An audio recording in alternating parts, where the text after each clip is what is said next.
How to fix an error occurred while loading the troubleshooter on Windows. 1. Scan for malware using the recommended Avast Internet Security in this video guide. 2. Run sfc and dism as admin. Commands include sfc/scanodism/online/cleanupimage/scanhelpism/online/cleanupimage/restore health 4. Check the hard drive for errors. 5.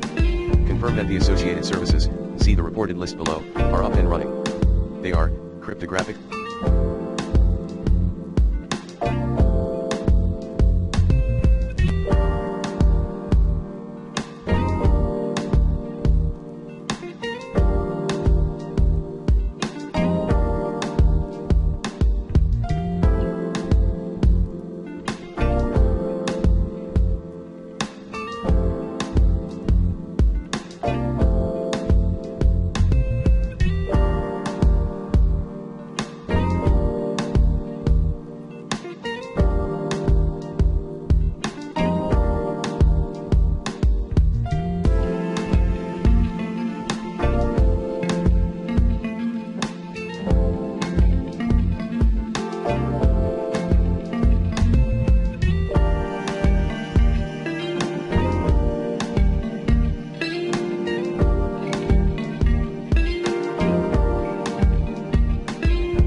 Service, Background Intelligent Transfer Service, Windows Installer, Windows Update Service.